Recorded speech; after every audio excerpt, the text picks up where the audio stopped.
My name's Kavit. Kavit. I'm 34. I'm from New York City. And I work as a science teacher as well as a HIV activist here in Ho Chi Minh City. Wow, that's lovely. HIV activist. I haven't met any HIV activists in Vietnam. No, it's because there's a long history here in Vietnam of it being a social evil in the 90s. And still today, it becomes very difficult for people to go get tested. So I know a number of my friends who didn't know where to go, or oftentimes they would go to clinics and they would get sort of taken advantage of by clinics who were charging them way too much. So I had an idea that I should just go to clinics that I could find were trusted, that would help queer or gay clients, as well as trans individuals, and see if I could go talk to them, make sure that they would charge people correctly and what kind of services they charge or offer. And now I go out to events. We just started one last month, and we're going to be continuing them, going out to gay events and offering referrals to clinics. Why do you choose to help the HIV community in Vietnam? You know, because as there's a movement here in Vietnam called K=K. What does that stand for? Well, in the West, we would say it means undetectable equals untransmittable. Okay. Which means that if you get on HIV medication like right now and your viral load goes down to an undetectable level, there is a 0% chance that you will give it to your partner. Yeah, I can see that. Yeah, So then it's untransmittable. Yes. Okay. And there have been medical studies done over the past couple of years that have proven this. And many times here in Vietnam, people let their HIV progress to a point that it becomes AIDS when they just really don't need to.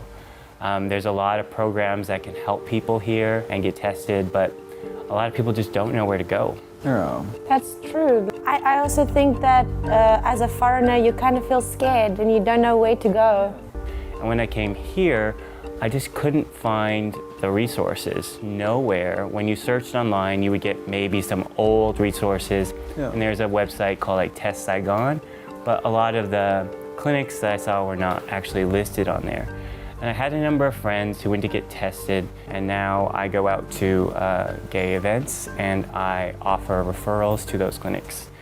If you see me, you'll find me at a place called Gender Funk Events, and soon more, and you'll see me under the banner Dr. Love. Dr. Love, hey? Not really a doctor, but you know, I know some.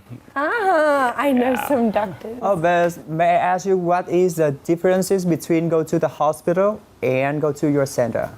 So when you go to a clinic, you are going there for that particular type of purpose. You're going there to get HIV tested, you're going to get STI tested. You're going to run into doctors who know more about that kind of condition and know more not to like shame the patient. So the clinics that I go to are very queer and gay friendly. If you go in there and you talk about your sexuality or the kind of sex experiences that you have, they're not going to judge you. And that is a big problem here in Vietnam, where someone might go to a hospital and feel unsafe talking to their doctor. If you're a local, you can get what's called PrEP.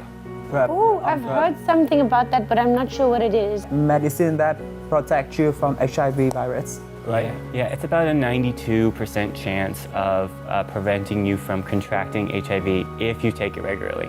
Okay. And Vietnam's pretty lucky because locals, if you have a Ho Chi Minh City insurance card, you can go to clinics and get it for free. Free? Yes. But if we have to pay for that, how much? So if you're a foreigner and you want to pay for a treatment, it depends on the clinic. They would offer it for $800,000 a month. Okay.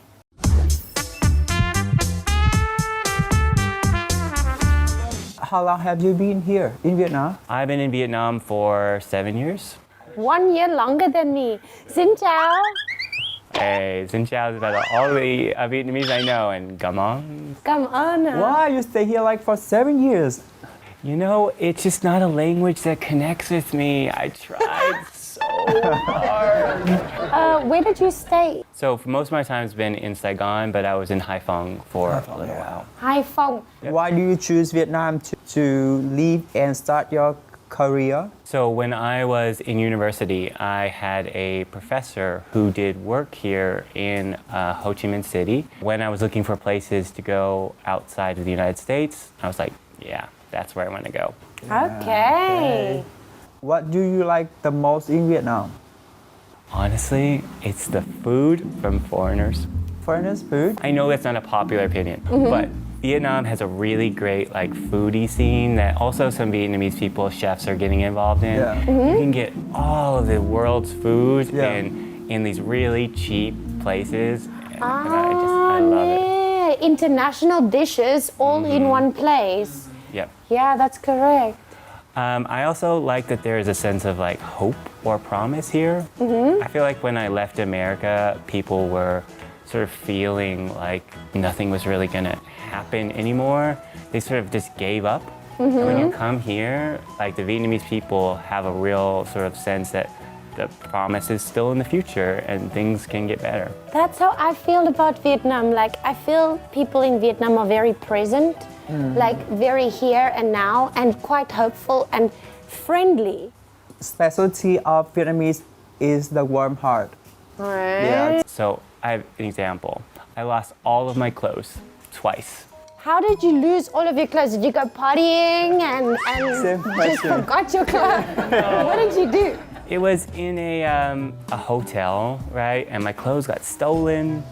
In Thailand, I felt like they gave me clothes, but they had some sort of like, you need to do this for me. In Vietnam, the people at my work, they're just like, here, let me buy you some pants. And I was like, oh. Like nice with no reason. Yes. No, I think they have a big reason because he looks so sexy. I get this kind of feeling that you're so handsome but so shy and cute, like a puppy. I'm only shy until you really get to know me. Okay. Then you take your underpants off and you shoot. I'm more of an observer, and then when I get comfortable, you know. Okay, Yeah. I see. Can we talk about your childhood? When did you recognize that you are different from the other boys? When I was in 6th grade, I had a crush on a girl, which I didn't actually know was a crush on a girl. Okay. And then I never had one again. I don't feel anything. I don't know what's happening. And then I was in gym class. Hey, gym class. Do you have a gym class story? No. Nope. I used to be like really, really skinny and really small and like had like huge glasses and like a bunch of acne. I think I weighed maybe like 45 kilograms. 45. Oh, wow. My family didn't have a lot of money, so we didn't have a lot of food. So I just, I was, not great. So when I was in gym class and I would see these jocks, it's like, I noticed something was different about Alushka, please. I misinterpreted it as like me sort of like hero worshiping them. And it was just sort of became like obsessive hero worshiping them. I joined track in order to sort of like watch the jocks. Hey there, handsome. I can see your butt. Alushka. Then I was at a hardware store one time and that was undeniable at that point. So that was how old? I was 14. With that age, you had to face with many difficulties, right? Yes, so I grew up in a Muslim household Where was that? in New York City. New York City, in a Muslim household. In America at the time, there was a lot of very anti-gay. Now, Anti-gay. not so much. And at that time, there were so many things. Like the national conversation every day was about how gay people were bad, how gay people were evil. Spreading HIV. I heard things like that. Yep. For about 2 or 3 years, I became very sort of ashamed of my sexuality. Yeah. Yeah. And I just never really talked about it. And how could you overcome that feeling? I moved out of my house. How old were you? 16. Why did you move out? My family wasn't great. My mom was actually a wonderful woman. But she was sex rights activist, women's rights activist in the Middle East. In the Middle East? So My mom's Arab and my dad's white. I'm very interested. I'm very interested to know. Your mom is Arabic and your dad is white, and you grew up in New York. And you had a good relationship with your mom. Yes. And your dad, no, not really. No. He didn't like that I was gay. I mean, we never really talked about it. No. But like one day I was researching on the internet a school project. Well, and it was for a book, but at the same time I was researching like, how do you know if you're gay? Okay, I understand. And I woke up one day to find my dad had found all of that on the internet and became very like angry about it. And so I pretended that I was just researching it for that book. Smart way to lie, but not good. Not good. My mom was Muslim, my dad was Christian. Everyone in the Middle East is sort of like strong religious and anti-gay. There's a lot of complex movements in there. There's a lot of people fighting for queer rights, but very, very anti-gay. Like, for example, you become a man in Middle Eastern society when you get your first beard. How old were you when you got your beard? 15. Whoa! 15? 15 when he got a beard. Wow, you must have been the hairiest guy at school. I call it a beard mitzvah. A beard mitzvah is when you become a man. Beard Mitzvah. But what ended up making you move out of the house? My family didn't like my education. Where did you study? When we came to the United States, we're sort of the belief that you should become a blue-collar kind of person. Blue collar, like businessman. Well, no, that's white collar. Oh, sorry. Okay. So like the truckers, the mechanics, that kind of stuff. Okay. My dad couldn't read, and I was in gifted and talented programs. He just made it really impossible for me to study, and he made me fail a class in my high school. So I was like, no, I'm not dealing with this. So I moved out, and then soon after, my family died. So. Oh my God, your family died? What happened? They were in a car wreck with my mom, so. All of them. Oh my God, that's terrible. I mean, it's been 17 years. So. And now, do you have any other family members? No, I create my own family. Promise you can be my brother from now on. Okay. Imagine. I'm like speechless. Yeah, I'm also speechless. Like, I can't imagine. How did you get through that? You know, when I was very young, I sort of was very strong about my own identity. I sort of knew who I was. I sort of separated out. But very quickly, I sort of realized that when you're orphaned, you have to be everything for yourself. So I am my cheerleader. I'm the one who motivates me. I'm the one who tells me that I'm being dumb. You having to be strong all the time, you can sometimes be perfectionist towards yourself. Yes. This is something it took me a while to realize when I was watching other families work. Your mom might, be the one who encourages you and tells you, like, you're doing great, Your dad's like, do better. Yeah. Right. Be stronger, do better. Your brother and sister are maybe your confidants, and they sort of there. But I knew that I needed to be all of those people, and I just had to keep going. My approach to life is that you just have to keep walking one step ahead at a time, even if you're walking into a wall. So inspirational, hey? You should be very proud of yourself. That's really so much courage. Like, I can't imagine what I would do if I was in that situation. Me too. And then what happened? Where did you go? I lived with a Saudi businessman in his closet. Saudi businessman in his closet. Well, I mean, New York City's expensive. Whoa! Was it a nice closet? Well, no, but he wasn't there often. Okay. So I just had like a cot in the closet, and I just lived there. When life is so hard to you, do you have any close friend or Oh yeah. to share it? Yeah, my friends are my family. Sometimes I don't think they know that. I have one, my best friends who lives in the state of Montana now, and I have a great friend in Panama.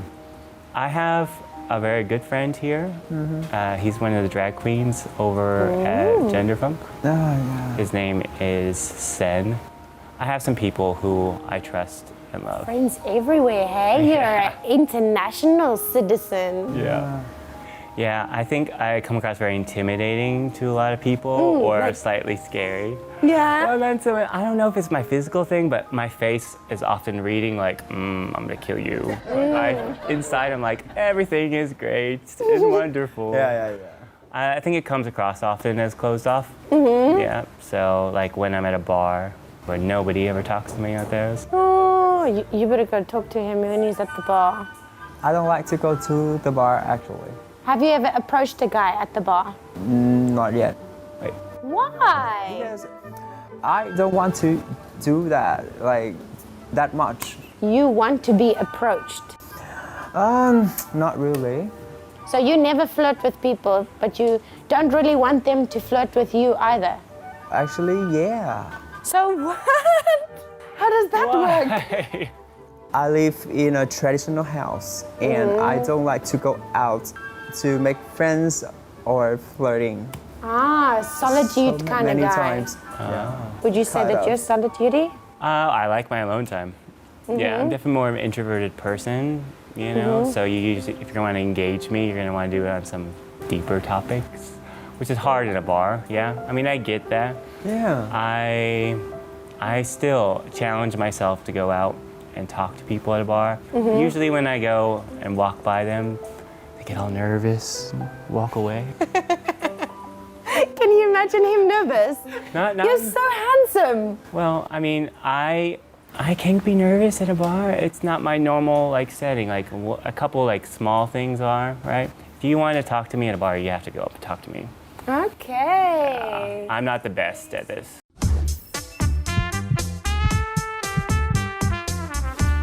So tell me about a love story. Do you have any? Love story. Why are you so curious about that? I want to know. I mean, you don't want to flirt and don't want people to flirt, so I don't know how your love life is going, but at least he goes out to the bar, so I'm sure there has to be some kind of love life.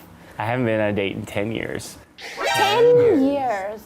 I've had a couple boyfriends in my life. Yeah. I actually DJ'd my ex's wedding in Mumbai. What songs did you play? Well, I do a lot of music journalism, and he really liked my music tastes. Oh, okay. And I actually introduced him and his husband. Holy moly. So were you broken up at the time when you introduced him to the new husband? Oh, Or- yeah. And they are very good together. So they invited me to their wedding to give a speech and to DJ, and it was really nice. Why my ex hate me like this? I say that I don't want to continue the relationship. They hate me. A lot of us still have to go through sort of the high school love that straight people go through. Ooh, high school love. You know, that's sort Yeah. of overly dramatic, like everyone is sort of like, oh, it's my first love, it's the biggest thing in the world, I'm never gonna fall in love again, oh my God, Ever what's gonna together, happen? you and me, nobody Yes. else, Bonnie and Clyde. Yeah, and so in that there's a lot of jealousy, and there's a lot of like hurt feelings. They don't quite know how to sort of deal with the relationship in that way. But for me, like I've never been jealous. I think that by losing people in my life, I know that I'm just glad to have them around. Like no matter what.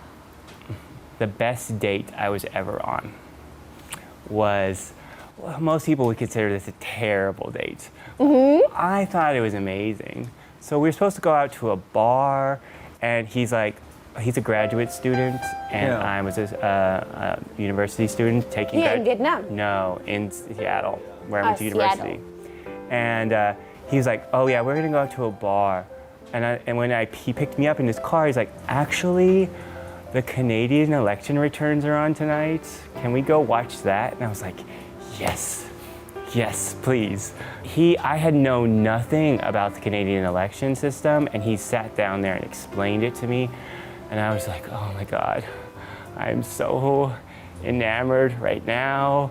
He made me some food. When I didn't understand something, he showed me a documentary, and I was like, this is amazing. But it was just sort of on the topics that I like. We sort of both had that topics, the same sort of passions, and that sort of building and adding on each other. Yeah. And then you dated? Well, then he actually had to go do some research in France, and I never saw him again. Okay. Terrible ending. That's a terrible ending. Such a love story. I don't view it that way. I view it as giving me a standard of what I want. Oh my God, how optimistic is that? When something bad happened to him, he viewed it as a standard, what he wants in his life. So are you in relationship this time? No? No. Single, hard to get, wants to be approached, very handsome, but shy. I'm a lot of conflicting things. That's like a paradox walking around. Yes, it is. So let's talk about the LGBT community in Vietnam compared to, you said New York, right? I lived in New York and Seattle. Can you tell us a little bit about the LGBT community over there compared to how it is here? I think there's a lot less people who feel like they need to sort of hide their sexuality. In Vietnam. In America. But in Vietnam, it's different. Yeah, so many times I'll meet a Vietnamese guy who is out when he's here. But when you go to his hometown, yeah, that's not happening. Super secret. Yeah, I understand that. I don't think anybody should ever be forced to come out until they feel like they need to or they're comfortable to. But in America, it's more like common. You'll see bigger bars, you'll see like many different bars. And I think there's just a little bit more awareness about sexual health in sexual America. health within the LGBT community. Yeah, those are your biggest changes. So do you have any plan for your future in Vietnam? So in my future, for right now, I just want to develop these HIV programs out in there. I like to work with other sort of gay organizations, and I'd like to do something called volunteering. Volunteering? Volunteering? What's that? Do you know queer? Queer, yeah. Volunteer. Volunteer and volunteer. Oh, I got it. There's a lot of foreigners I know who would love to get involved in this. And last summer during the Pride events, I actually had a small booth that I was trying to get referrals between like foreigners and gay organizations. So I'd like to sort of develop that. Do you have any message that you want to share with the LGBT community? Yeah, the idea that you're gonna come out once is a misconception. I wish I had known that very early, that I have to every day often think about if I'm going to come out. I have to do that at my job, I have to do that in everyday situations, and that you get stronger at it each time, but use each time as practice to where you can become more comfortable with it. As a gay person, you come out every single day in every single situation. Yes. Thank you so much for sharing with us. It is time to say goodbye.